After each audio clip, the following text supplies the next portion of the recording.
नमस्कार साथियों, मैं मनीष भारती संस्कृति पीसीएस चैनल पर आप सभी का स्वागत करता हूं। साथियों, बिहार के जो छात्र छात्राएं हैं उनके लिए एक गुड न्यूज है, क्योंकि बिहार सरकार ने एक अहम फैसला लिया है शिक्षा के क्षेत्र में क्रांति लाने को लेकर के। जिस तरह से हम कहते हैं कि हम टेक्निकल एज में जी रहे हैं, तो बिहार सरकार चाहती है कि बिहार की शिक्षा व्यवस्था कहीं इस मामले में पीछे ना रह जाए।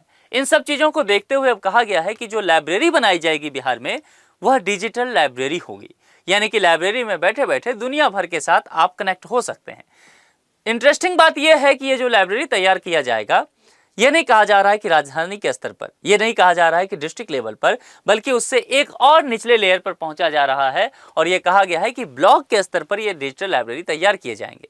यानी कि अब निश्चित तौर पर गांव घर के जो बच्चे हैं वह भी इसका लाभ लेते हुए दिखेंगे। ये सारी बातें यहाँ निकल के आई है। इसके अलावा बहुत कुछ और चीजें यहाँ पर बताया गया है कि किस तरह से हाईटेक स्टडी प्लेटफॉर्म का लाभ जो है छात्र और छात्राएं ले सकते हैं। देखिए, जरा इस चीज को लेकर के विस्तार से चर्चा करते हैं। बिहार विधानसभा में आजकल डिबेट बहुत अच्छा हो रहा है और इसका निश्चित तौर पर पूरे देश को सीखना चाहिए। बहुत सारी चीजें जो है वहां से निकल करके आ रही है और जनता के हित के जो जन सरोकार के विषय हैं उस पर काम किया जा रहा है। इसी के अंतर्गत ये बात भी किया गया। इसके अंतर्गत विधानसभा में यह कहा गया कि डिजिटल लाइब्रेरी योजना पर अहम जानकारी। अब ध्यान दीजिएगा, जो लोग भी 72वीं प्रीलिम्स दे रहे हैं, आपके लिए एक पॉइंट बढ़ गया। जो अभी इंटरव्यू दे रहे हैं, बीपीएससी का देने वाले हैं या देंगे, डिजिटल लाइब्रेरी स्कीम ये आपके समझ में होना चाहिए। अगर मान लीजिए आप इंटरव्यू में ये बोलना चाह रहे हैं ना कि शिक्षा के क्षेत्र में मैं एसडीएम बन के बहुत बेहतर काम करना चाहता हूं, तो इसको ऐड कर दीजिएगा कि विधानसभा में हाल ही में डिजिटल लाइब्रेरी की लेकर के चर्चा हुआ, तो डिजिटल लाइब्रेरी योजना ये सारी चीजें हैं, क्योंकि अभी इसको लेकर के जानकारी साझा किया गया सरकार के द्वारा। जो लोग प्रीलिम्स दे रहे हैं, करंट अफेयर्स के नोट में अपडेट कर लीजिए, ये बहुत जरूरी होगा। ठीक है, अब देखिए यहाँ पर सूचना प्रौद्योगिकी मंत्री कौन है? श्रेयसी सिंह। ये नाम बहुत चर्चा में रह रहा है। ठीक है, मैं बार बार कह रहा हूं, इससे प्रश्न बन सकते हैं इस नाम से। ठीक है, देखिए अब चूंकि डिजिटल लाइब्रेरी योजना क्या है ना कि ये साइंस टेक का भी हो गया, आईटी का विषय हो गया। देखिए, आईटी मिनिस्ट्री ये कह रही है। समझिए, यहां पर आप सोचेंगे क्या कि ये जानकारी किसके द्वारा साझा किया गया, कौन इसको देखेंगे, तो आप कहेंगे बिहार के जो शिक्षा मंत्री होंगे वो करेंगे। लाइब्रेरी समझ के सबको यही कहेगा, लेकिन ध्यान दीजिए डिजिटल वर्ड लगा है तो आईटी मिनिस्ट्री के अंतर्गत ये गया। तो ये जो प्रश्न पूछा जाता है ना प्रीलिम्स में कि कौन योजना किस मंत्रालय का है, बिहार में पूछा जाता है बीपीएससी में, और खूब गलतियां करते हैं बच्चे, क्योंकि ऐसे ही प्रश्न पूछे जाएंगे जो आपको लगेगा किसी और मिनिस्ट्री का है और किसी और का होगा। ठीक है, देखिए यहीं पर आप गलती कर लेते, शिक्षा मंत्रालय का नहीं, सूचना प्रौद्योगिकी मंत्रालय का। इसलिए श्रेयसी सिंह जो मिनिस्टर हैं आईटी का मिनिस्ट्री, तो वहां से यह कहा गया है कि राज्य के जो 85 ब्लॉक होंगे वहां पर यह काम किया जाएगा। अब यह काम कब किया जाएगा? तो कहा गया, ध्यान से पढ़िए, इसी वित्तीय वर्ष के भीतर डिजिटल लाइब्रेरी शुरू भी कर दी जाएगी। यानी कि आने वाले कुछ ही महीनों में यह काम हम पूरा होते हुए देखेंगे और सभी जगहों को तैयारी किया जा रहा है। भवन और स्थान की पहचान जो है वह निश्चित तौर पर की जा चुकी है। तो बिहार में जो बड़ी मुश्किल बात होता है ना, भूमि अधिग्रहण, वो किया जा चुका है, तो ये अच्छी चीजें हैं। अब देखिए यहां पर जो है 158 प्रखंडों में स्थल चयन अभी भी जारी है। मंत्री ने यह भी बताया कि 158 अन्य प्रखंडों में स्थल चयन की प्रक्रिया चल रही है। तो कुल मिलाकर के ध्यान दीजिएगा, यहां पर क्या कहा गया था, 85 यहां पर लिया गया और यहां पर क्या है, 85 में जमीन अधिग्रहण कर लिया गया, वहां पर काम इसी वित्तीय वर्ष में हो जाएगा। और 158 जो है वहां पर ये जमीन वगैरह ढूंढा जा रहा है कि प्रखंड में कहां पर ये काम किया जाए। ठीक है, इसके अलावा यह जवाब उन्होंने विधायक आलोक मेहता के ध्यानाकर्षण प्रस्ताव पर दिया। सरकार का लक्ष्य क्या है, राज्य के सभी जो 243 विधानसभा क्षेत्र में है वहां पर एक एक डिजिटल लाइब्रेरी स्थापित कर दिया जाए। यानी कि आने वाले समय में बिहार में डिजिटल लाइब्रेरी की संख्या कितनी होने वाली है? निकालिए लॉजिक, रीजनिंग है सिंपल, 243। क्यों? क्योंकि 243 विधानसभा है और 243 के 243 विधानसभा में एक एक ब्लॉक चूज किया जाएगा और वहां पर डिजिटल लाइब्रेरी तैयार किया जाएगा। अब मामला समझ में आ रहा है, ध्यान रखना है। अब एक और स्कीम बताता हूं, इसको भी नोट कर लीजिए। ठीक है, मुख्यमंत्री डिजिटल लाइब्रेरी योजना, इसको ध्यान रखिएगा।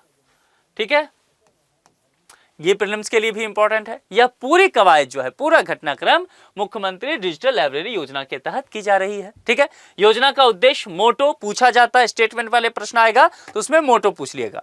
तो ऐसे में यह समझना है कि छात्रों को आधुनिक तकनीक से जोड़ करके पढ़ाई करना है। ऐसे भी दिया जा सकता है कि गांव घर के जो बच्चे होंगे इंटरनेट के माध्यम से पूरी दुनिया तक जुड़ सकें, तब भी ये स्टेटमेंट सही है। तो मोटो को ध्यान से समझिएगा, वहां से स्टेटमेंट बनता है, वो कोई जनरल नॉलेज का क्वेश्चन नहीं है कि रट्टा लगा लें आप। लाइब्रेरी में हाई स्पीड इंटरनेट की सुविधा होगी, कंप्यूटर सिस्टम होगा, ई लर्निंग संसाधन भी वहां पर उपलब्ध कराए जाएंगे। सरकार क्या चाहती है, गांव और कस्बों में विद्यार्थी भी डिजिटल प्लेटफॉर्म पर पढ़ाई कर सके। देखिए यहां से मैंने आपसे पहले ही कहा था कि गांव और कस्बों के जो दूर दरार के बच्चे होंगे वो जुड़ेंगे। तो मोटो सही समझेंगे तो कई प्रश्न जो है ना आपका प्रीलिम्स में ऐसा ही सही हो जाएगा। इससे प्रतियोगी परीक्षाओं की तैयारी करने वाले, आप जो बीपीएससी की तैयारी करते हैं, एसएससी की तैयारी करते हैं, जो रेलवे बैंकिंग सब की तैयारी करते हैं, आर्मी की, इन सब काम को करने वाले युवाओं को सीधे तौर पर उस डिजिटल लाइब्रेरी से क्या मिलेगा, फायदा मिलेगा। आजकल देखिए ऑनलाइन की क्लासेज हैं, आप भी मुझे जहां से भी देख रहे होंगे अपने मोबाइल से, लैपटॉप से, टैब से, सिस्टम से, कुछ भी चीजों से, वो इंटरनेट के माध्यम से। अब डेटा खत्म हो जाता है, कई बार आप लोग कहते हैं ना कि सर लेक्चर बहुत बड़ा हो गया, जल्दी खत्म कर दीजिए। तो ये क्यों होता है, इंटरनेट की सुविधा वहां पर ठीक से नहीं है या डेटा आपके पास नहीं है। तो आप लाइब्रेरी में जाकर के फिर मेरे से पढ़ सकते हैं, दुनिया भर के जिस भी फैकल्टी से पढ़ना हो आप पढ़ सकते हैं। तो ये सुविधा तो हुआ। अब यहाँ पर बिस्कोमान भवन के विषय में हम सब जानते हैं, पटना में है ना, ऐतिहासिक है, हम सब इसके बारे में जानते हैं। तो ये बिस्कोमान भवन में राज्य स्तरीय डिजिटल लाइब्रेरी पहल से ये संचालित किया गया है। मंत्री ने इस मॉडल लाइब्रेरी से बताया है इसी तर्ज पर अन्य जिलों और प्रखंडों में भी लाइब्रेरी विकसित की जाएगी, जैसा कि यहाँ पर है। क्षेत्रीय स्तर पर इस काम को बेहतर ढंग से किया जा रहा है। विभागीय टीम लगातार जो है इन सब चीजों को लेकर के मॉनिटरिंग भी कर रही है। एजेंसी चयन की प्रक्रिया की जा रही है, यानी कि कौन सी एजेंसी जो है इस काम को सरकार के साथ मिलकर के करेगी। डिजिटल लाइब्रेरी के संचालन के लिए आवश्यक है, इसकी प्रक्रिया जारी है। मानव संसाधन जो उपलब्ध कराने की बात की जा रही है वो भी तैयारी की जा रही है। क्योंकि 243 इस तरह के लाइब्रेरी बनेंगे तो जाहिर सी बात है वहां पर कम से कम 1-2 स्टाफ तो होंगे। तो ध्यान रखिएगा, आने वाले समय में बिहार में एक नए एरिया में वैकेंसी आने वाली है, लाइब्रेरियन का पोस्ट आगे चल करके और आने वाला है। क्योंकि 6000 के आसपास लाइब्रेरियन का पोस्ट अभी आपको दिखेगा, है ना, और उसके तुरंत बाद देखेंगे तो कुछ और पोस्ट जो है, चूंकि बहुत सारे लाइब्रेरी ओपन होंगे राज्य भर में 243 और, तो निश्चित तौर पर यहाँ आएगा। जो कंप्यूटर टीचर होंगे उनकी वैकेंसी और बढ़ेगी। ध्यान रखना है, ये चीजें ऐसे लिंक हो रहा है। तो समझिए कि सरकार की जो योजना है उससे संबंधित अगर आप पढ़ाई कर रहे हैं तो आपके लिए ये बहुत अच्छा न्यूज है, ठीक है। इसके अलावा जो डिवाइसेस हैं, जो फर्नीचर हैं, इन सब चीजों को भी तो व्यवस्थित करना पड़ेगा ताकि गुणवत्तापूर्ण डिजिटल कंटेंट वहां पर परोसा जा सके विद्यार्थियों को, ताकि लाभ हो सके। अब यहाँ पर एक मांग है, क्योंकि किसी चीज का हम थोड़ा सा पक्ष विपक्ष को बढ़ते हुए आगे देखें। विधायक है आरजेडी से भाई वीरेंद्र, उन्होंने ये कहा है कि लाइब्रेरी जहां बने तो वहां पर विधायकों से राय ले ली जाए। क्योंकि क्या कहा गया है कि 243 विधानसभा क्षेत्र है, सभी में लाइब्रेरी बनेगा। तो 243 विधायक हुए, सभी के विधायकों के एक विधानसभा क्षेत्र में एक होना है। तो इनका कहना है कि प्रस्ताव है, एक सुझाव है कि आप क्या कीजिए, जितने भी विधायक हैं अगर उन्हीं के विधानसभा क्षेत्र में होना है तो उनसे एक बार राय मशविरा ले लीजिए कि कहां पर स्थानीय स्तर पर यह काम होना है, ताकि प्रक्रिया में बहुत देर वगैरह ना हो, काम सीधे तौर पर हो सके और जनप्रतिनिधि जो है उनको अगर इन्वॉल्व करते हैं तो वह कार्य अच्छे से हो सकता है। ये बातें समझ में आ गया। छात्रों को इसका लाभ मिलने की बातें की जा रही है कि डिजिटल लाइब्रेरी योजना से ग्रामीण और शहरी छात्रों के बीच की दूरी कम हो जाएगी। जो शहर में रहते हैं उनके पास इलेक्ट्रिसिटी है, इंटरनेट है, सीधे पहुंच है, लेकिन ग्रामीण छात्र जो हैं वो इससे वंचित रह जाते हैं। तो अब क्या होता है कि गांव के आप भी जहां रहते होंगे, आप सोचिए, आप सब इकट्ठे हो गए होंगे पटना में। क्यों जाते हैं पटना? इसीलिए ना कि बेहतर माहौल वहां पढ़ाई का मिल जाएगा, सुविधा मिलेगी। जो मिथिला के बच्चे हैं वो सब पहुंच जाते हैं दरभंगा। क्यों जाते हैं आप? या मुजफ्फरपुर, या भागलपुर, या सीमांचल में पूर्णिया, या गया, आप जान रहे हैं ना, या मुंगेर, बक्सर। ये क्यों ऐसा हो रहा है? क्योंकि आप समझ रहे हैं कि ये एजुकेशन हब है।